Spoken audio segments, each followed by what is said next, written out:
দুনিয়া কার? আল্লাহ। আপনাদের গত সপ্তাহে বলেছিলাম, আপনি যদি চীন থেকে একটা মেশিন নিয়ে আসেন, মেশিনটার জন্য চীন সরকার আপনি দুটো জিনিস দিবে, বা যে কোনো কোম্পানি আপনি দুটো জিনিস দিবে। যেহেতু আমাদের এসি লাগানো হয়েছে, এসি লাগানোর সাথে সাথে আমাদেরকে দুটো জিনিস, একটা হলো এসি কিভাবে চালাতে হবে একটা গাইড বুক দেওয়া হয়, আরেকটা হলো এসি লাগানোর জন্য, এসি বুঝাই দেওয়ার জন্য একটা ইঞ্জিনিয়ার দিয়ে দেওয়া হয়। যে কোনো কোম্পানি যে কোনো দেশ যখন এটা আমদানি রপ্তানি করবে, মেশিন দিবে, তখন তার সাথে কয়টা জিনিস দেওয়া হয়? দুটো জিনিস দেওয়া হয়। তেমনি এই দুনিয়া নামক মেশিন, এই বাংলাদেশ নামক মেশিন, মানুষ নামক মেশিন, ইউনিয়ন নামক মেশিন, থানা নামক মেশিন, এই মেশিনটা চলবে কার নির্দেশে? আল্লাহ। এই মেশিন দিয়েছেন কে? আল্লাহ। বলেন কদ জাআকুম মিনাল্লাহি নূরুন ওয়া কিতাবুম মুবিন। বান্দারে, তোমরা দুনিয়া নামক তোমাদের মেশিন দেওয়া হলো, মানব নামক মেশিন দেওয়া হলো, এলাকা নামক মেশিন দেওয়া হলো। এই মেশিন চলবে কার নির্দেশে? এখন যদি আপনি মনে করেন আপনার টাকা আপনি এসে নিয়ে আসছেন, ইঞ্জিনিয়ার আসলো, কোম্পানি থেকে আপনার ক্যাটালগে দেওয়া হলো, গাইড বুকে দেওয়া হলো, আপনার একটা থাপ্পড় দিলেন, আরে বেটা আমার কষ্টের টাকা থেকে এসে কিনছি, আর ঠিক আছে মাধ্যমে করছি, ইঞ্জিনিয়ার থাপ্পড় মারলেন, ইন্ডিয়া চলে গেল। কোম্পানি থেকে যে আপনার গাইড বুক দেওয়া হয়েছিল, গাইড বুক উপরে ছিঁড়ে ডাস্টবিনে ফেলে দিলেন। এখন যেখানে গ্যাস দিতে হবে সেখানে দিলেন পানি, যেখানে পানি দিতে হবে সেখানে দিলেন মোবিল। আপনার ইঞ্জিন কত সময় চলবে? খুব দুর্দান্ত ভাবে চলতে থাকবে, চলবে।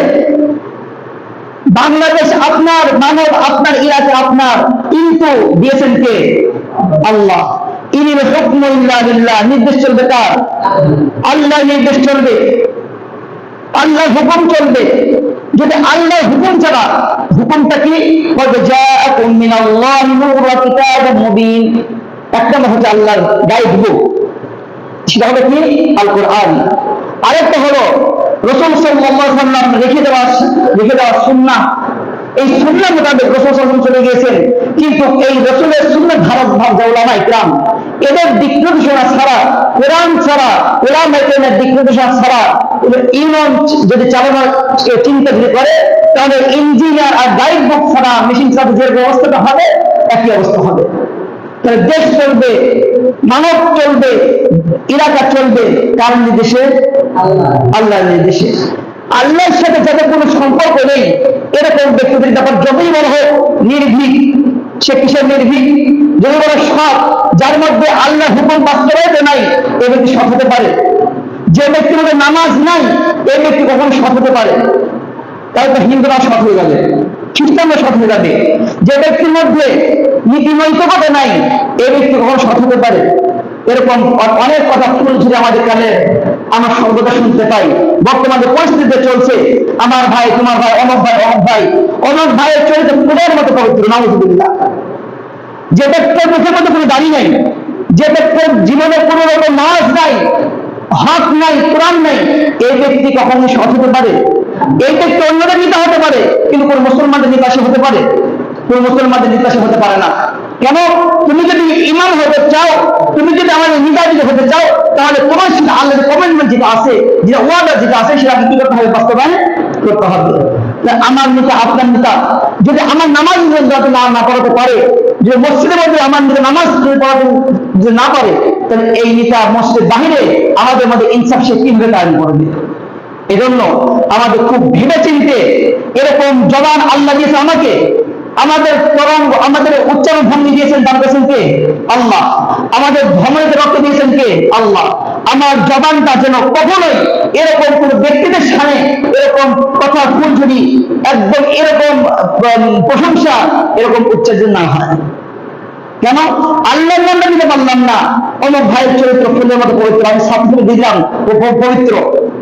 ওই ব্যক্তি যখন গরিবের মাল চুরি করে খাবে, তিনজন আত্মসাৎ করে খাবে, আপনার সমর্থনের কারণে এর দায়ভার শুধু সে একাই পাবে না, আপনার উপর আসবে।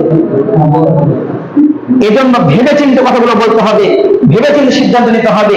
আমরা সমর্থন তাদের কি করব?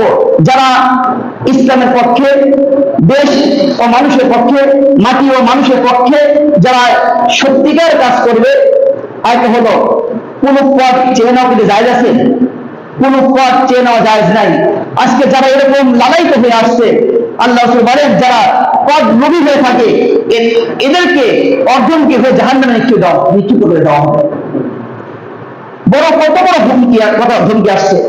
মোহতারাম হাজিরিন, আমরা ভেবে চিন্তা করব এবং আমার জবান দিয়েছেন আল্লাহ, আল্লাহর জন্য ব্যয় করব। চিন্তা দিয়েছেন আল্লাহ, আল্লাহর জন্য চিন্তা করব। শক্তি শরীর দিয়েছেন আল্লাহ, আল্লাহর জন্য আমার দেহ মন প্রাণ উদারকে আল্লাহকে ব্যয় করতে হবে, কোন নিদানেত্রীর জন্য নয়। যদি আল্লাহ জমিনে আল্লাহ দ্বীন আল্লাহ কোরআন যদি বাস্তবায়ন হতে পারে, তাহলে আমাদের মুসলমানদের মধ্যে এরকম অশান্তি থাকবে না, গোটা দেশের মধ্যে অশান্তি থাকবে না, আমাদের শান্তি বিরাজ করবে। যা হোক, আমরা আমাদের সিদ্ধান্ত আমরা নিব, ভেবে সিদ্ধান্ত নিব।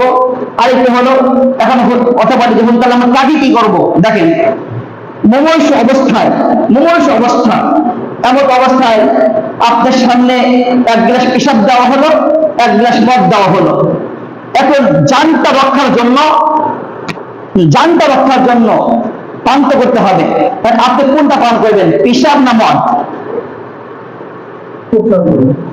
দুটোটা তো হারাম না? পেশাব হারাম, মদও হারাম মুসলমানদের জন্য। আপনার প্রাণটা বের হয়ে যাচ্ছে, পানি পান করতে হবে। আপনার সামনে মদ দেওয়া হলো, পেশাব দেওয়া হলো, এখন আপনি কোনটা গ্রহণ করবেন? তুলনামূলক ভাবে অর্থাৎ মন্দের ভালো, দুটোই তো মন্দের ভালো, তুলনামূলক ভাবে আপনাকে মদ গ্রহণ করতে হবে। কেন? পেশাবটা বেশি নাপাক না? পেশাবের থেকে তো মদটা কিছুটা হলোই মন্দের ভালো। তেমনি সবই তো মন্দ, সব মন্দ না, সবই তো মন্দ। তার মধ্যে তুলনামূলক মন্দের ভালো তুলনামূলক ভাবে যে ব্যক্তি এরকম সচ্চরিত্রবান হয়ে থাকে, নামাজি হয়ে থাকে, ধর্মবীর হয়ে থাকে এবং জুলুমবাজ নয়, এরকম ব্যক্তি মন্দের ভালো, এটাকে আমরা সমর্থন করব।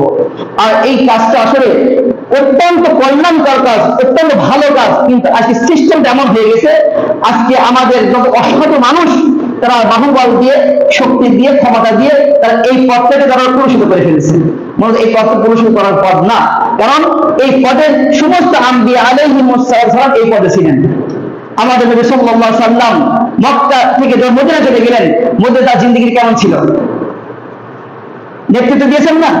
তার জীবনে নেতৃত্ব দিয়েছেন।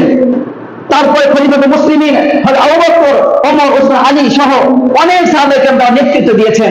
এই পদ অত্যন্ত কল্যাণকর পদ, কিন্তু আজকে অকল্যাণকর ব্যক্তিদের কারণে, অসাধু ব্যক্তিদের কারণে আজকে পুরস্কৃত হয়ে দাঁড়িয়েছে। তারপরেও মন্দের ভালো হিসেবে আমরা চিন্তা করবো, যার চিন্তা তার। তবে আমাদের জবান, আরেকটা হলো, এটা সোশ্যাল মিডিয়াতে আমরা বিচরণ করি, আমরা অনেকে জানতে পারছি ভোট বেচা কেনা হচ্ছে, ধরাও পড়ছে। দেখেন, আজকে চেয়ারম্যান এই নির্বাচন করতে এসে 10-15-20 লক্ষ টাকা খরচ করা হয়, এই টাকাগুলো তারা কি নদীতে ফেলে দিচ্ছে? আমার আপনার জন পিছনে আপনাকে এক কাপ চা খাওয়াচ্ছে, আমাকে এক কাপ চা খাওয়াচ্ছে, এক বেশি খাওয়াচ্ছে, শোডাউন করানো হচ্ছে। তার 20 লক্ষ টাকা খরচ করতেছে, কাদের কাছে খরচ করা হয়েছে? ভোট টাকার বিনিময়, চায়ের খাওয়ার বিনিময়ে আপনি ভোটটা দিলেন। ভোট দেওয়ার সাথে যদি কোনো কিছু বিনিময় দেওয়া হয়, এটা কি জায়েজ আছে? তাহলে যে চেয়ারম্যান 20 লক্ষ টাকা খরচ করলো আমাদের পেছনে, তাহলে এই টাকাটা যখন সরকার পক্ষে বরাদ্দ আসবে, 20 লক্ষ টাকা বরাদ্দ আসবে, এই টাকাটা সে আগে না নিয়ে আমাদের দিবে, নাকি সে টাকা আগে নিজে নেবে? তাকে চোর বানানো কারা? ভালো বুঝতে হবে। আমরা শুধু চেয়ারম্যানকে দোষ দিই, নিম্ন দোষ দিই না, আগে আমাদের বুঝতে হবে। আমরা যদি চা না খেতাম, আমরা যদি টাকাটা দাম না নিতাম, তাহলে চেয়ারম্যান যারা খরচ করতো না, তারা এরকম গরিবের মাল সম্পদ নষ্ট করতো না, আত্মসাৎ করতো না। তাহলে চেয়ারম্যানকে গরিবের মাল আত্মসাৎ করার পথে ঠেলে দেওয়ার দায়ভার কাদের উপর আসবে? আমাদের উপর আসবে। এজন্য খুদার অস্ত্র বলতেছি, আল্লাহ অস্ত্র বলতেছি, আপনারা আমার কথা শুনছেন, এমন কোনো একটা বেতন থাকবেন না যে কোন মেম্বার বা চেয়ারম্যান এক কাপ চা খেয়েছেন। এক কাপ চা খাওয়া যা আর একদম বড় পেশাব খাওয়া বরাবর হয়ে যাবে, হারাম হয়ে যাবে। এজন্য কারোর জন্য কোন নির্বাচন আসছে, তার ভোট যেটা আসতে মন চাই দিবেন, সে ভিন্ন কথা, কিন্তু এর বিনিময় একটা টাকা যেন খাওয়ানো হয়, একটা চা যেন খাওয়ানো হয়। অনেক এরকম হচ্ছে। যা হোক, আল্লাহ তাআলা আমাদের সকলকে কথাগুলো বুঝে আমরা নির্বাচিত ব্যক্তিকে আমরা আমাদের নির্বাচন করার সেটাও আমরা চেষ্টা করব, এবং আমরা যদি এর বিনিময়ে একটা টাকা দিয়ে মাথায় যদি খাওয়া হয় তাহলে সমস্ত দায়ভার আমার উপর আসবে। আল্লাহ তাআলা আমাদের সকলকে কথাগুলো বুঝে এবং সঠিক সিদ্ধান্ত নেওয়ার তৌফিক দান করেন।